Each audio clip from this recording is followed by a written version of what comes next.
आप देख रहे हैं अल्फा डिफेंस हिंदी में आपका स्वागत है। आज के इस वीडियो में हम लोग बात करेंगे रिलायंस के प्लान के बारे में, जिसके तहत भारत को अपना 5th जनरेशन फाइटर एयरक्राफ्ट मिल सकता है। कल हम लोगों ने एक वीडियो किया था जहां पर हम लोगों ने एक्सप्लेन किया था कि टाटा की तरफ से क्या प्लान प्रेजेंट किया जा रहा है, और अगर अभी तक आपने वो वीडियो नहीं देखा है तो मैं रेकमेंड करूंगा कि आप इस वीडियो को यहाँ पर पॉज करके कल के वीडियो को चेकआउट करें, क्योंकि ये एक कंटिन्यूएशन सीरीज है और इस वीडियो के बाद हम लोग इस सीरीज में एक और वीडियो भी पब्लिश करने वाले हैं, जो मोस्ट लाइकली आज शाम तक या कल सुबह तक आपको मिल जाएगा। देखिए, यहाँ पर आपको ये समझना जरूरी है कि इन प्राइवेट सेक्टर कंपनीज की तरफ से अपने अपने प्लान प्रेजेंट किए गए हैं, जहां पर उन लोगों ने अपनी काबिलियत, बैलेंस शीट और प्रॉफिटेबिलिटी को ध्यान में रखते हुए प्रपोजल्स दिए हैं। इन प्रपोजल्स को मानना ना मानना भारतीय सेनाओं और भारत सरकार के ऊपर डिपेंड करता है, लेकिन अगर हम लोग डिफेंस को मॉनिटर करते हैं तो हम लोगों को इसको जानना जरूरी है, क्योंकि इसके बेसिस पर हम लोग दूसरे ऑफर्स को भी एनालाइज कर सकते हैं, और इसी वजह से इस सीरीज में हम लोग तीनों ऑफर्स को एनालाइज करने की कोशिश कर रहे हैं।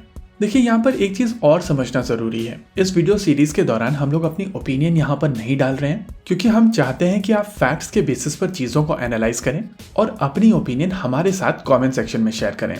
देखिए, इस समय रिलायंस की पार्टनरशिप दासो एविएशन के साथ में है और ये दोनों कंपनीज मिलकर भारतीय वायुसेना को रफाल फाइटर जेट ऑफर करना चाहती हैं। इस बात में कोई दो राय नहीं है कि इस समय भारतीय वायुसेना को स्ट्रेट फॉरवर्ड 114 रफाल कैटेगरी के फाइटर जेट्स की आवश्यकता है, और अगर LCA तेजस मार्क 2 टाइम पर डिलीवर हो भी जाता है तब भी ये 114 फाइटर जेट की रिक्वायरमेंट बनी रहेगी। भारतीय वायुसेना already 36 unit Rafale fighter jets को ऑपरेट करती है। हालांकि ये रफाल जेट दासो एविएशन से डायरेक्टली एक्वायर किए गए थे, यानी कि ये procurement of the shelf procurement थी, और जब भी इस तरीके की प्रोक्योरमेंट होती है तो डिलीवरी काफी तेज होती है, जैसा कि हम लोगों ने ALH ध्रुव के केस में देखा है।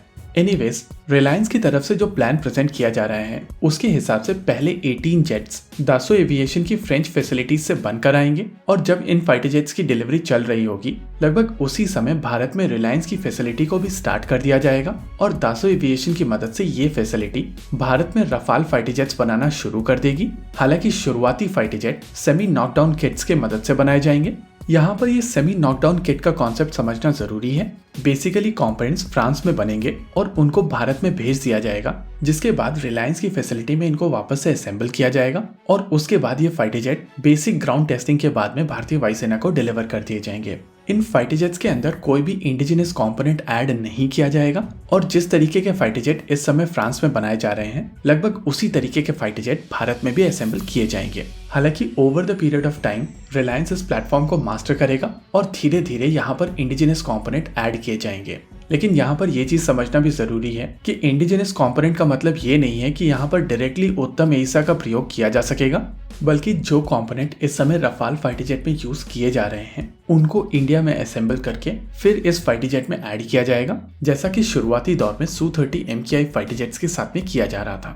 एक बार ये 114 फाइटर जेट भारतीय वायुसेना को डिलीवर कर दिए जाएंगे तो रिलायंस के पास में ये फैसिलिटी अवेलेबल होगी दूसरे प्रोजेक्ट्स को स्टार्ट करने के लिए, और क्योंकि इस फैसिलिटी का कॉस्ट ऑलरेडी रफाल की डिलीवरी के साथ में निकल आएगा, इस वजह से इस फैसिलिटी का प्रयोग करके Reliance next generation fighter jet Bharat में बना सकेगा। इनफैक्ट उनकी तरफ से ऑफर किया जा रहा है कि AMCA प्रोग्राम में फ्रांस और जर्मनी द्वारा बनाए जाने वाले FCAS प्रोग्राम की टेक्नोलॉजी ऐड की जा सकेगी। हालांकि हम लोगों को यहाँ पर यह समझना जरूरी है कि FCAS प्रोग्राम को लेकर टाइमलाइन 2040 की प्लान की गई है। वैसे तो ये फाइटर जेट एक 6th जनरेशन फाइटर जेट होने वाला है, लेकिन ये 2040 में जाकर ऑपरेशनल होगा, और उसमें जाने वाली टेक्नोलॉजी अभी तक डेवलप नहीं की गई है। यानी कि रिलायंस के इस प्लान के हिसाब से जो आमका भारतीय वायुसेना को ऑफर किया जा सकेगा वो प्रैक्टिकली 6th जनरेशन टेक्नोलॉजीज के साथ में आएगा, लेकिन उसकी टाइमलाइन 2040 के आसपास की होगी। ओवरऑल हम लोगों ने आपके सामने रिलायंस के ऑफर के सारे फैक्ट्स इस वीडियो के दौरान डिस्कस कर लिए हैं। अब हम लोग आपसे रिक्वेस्ट करते हैं कि आप कमेंट सेक्शन में बताइए कि ये प्लान कितना वायबल है। इसी के साथ आज के इस वीडियो में रखते हैं केवल इतना ही। वीडियो को अंत तक देखने के लिए धन्यवाद। देखते रहिए अल्फा डिफेंस। जय हिंद।